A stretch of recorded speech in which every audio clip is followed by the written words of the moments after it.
एक प्रीत से जो मिले ताको मिले धाय, अंतर राखे जो मिले तासे मिले बलाय। जो प्रीति की अभिन्नता से तुमसे मिले उसे हृदय में धारण करना चाहिए। एक निष्ठा से ही परमात्मा मिलते हैं। समर्पित प्रेम से ही ईश्वर की प्राप्ति होती है। उसे ही हृदय में बसा लेना चाहिए, फिर बाहर नहीं जाने देना चाहिए। जिस संसार को हमने पहले से हृदय में बसा रखा है वह संसार तो कष्ट देने वाला है। जो एक समर्पण से ही मिलता है वह एक परमात्मा ही है। अब गुरु दिल में देखिया गावन को कछु ना आए, कबीरा जब हम गावते तब जाना गुरु नाय।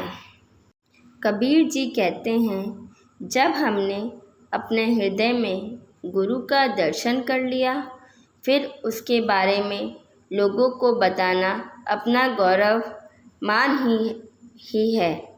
अब उसका कोई औचित्य भी नहीं रह गया है। उसे तो अब अपने दिल में ही बसा लिया है। अब उसके बारे में बताने की ज़रूरत ही नहीं है। उसका प्रकाशक तत्व तो अब मेरे भीतर ही बैठा हुआ है। अब गुरु के लिए बाहरी ढिंढोरा पीटना सब व्यर्थ ही लगता है। जब हम गुरु को नहीं जानते थे तब यह सब ही तो करते थे। संतों का महत्व बतलाया गया है। हरि में पूरा संसार व्याप्त है।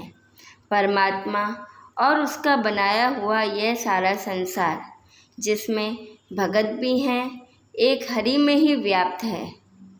सारा जन जन ही परमात्मा में समाया हुआ है। सब कुछ ईश्वर में ही वसित है। ईश की पूरे संसार में व्याप्त है। प्रीत जो लागी घुल गई, पीट गई मन माही, रूम रूम पीऊ पीऊ कहे, मुख की श्रद्धा नाही। प्रभु प्रीत पहले तो मुख से जपने उसके नाम तक ही सीमित थी। अब प्रभु मेरे लिए केवल मुख से उच्चारण नहीं है। अब तो प्रिय का नाम मुख के उच्चारण से आगे निकलकर हृदय की मार्फत शरीर के हर कोश तक पहुंच गया है। अब पूरा शरीर सत्ता ही उसका उच्चारण करती है। उसका नाम अब तो सारे अस्तित्व कोश में ही समा गया है। धन्यवाद।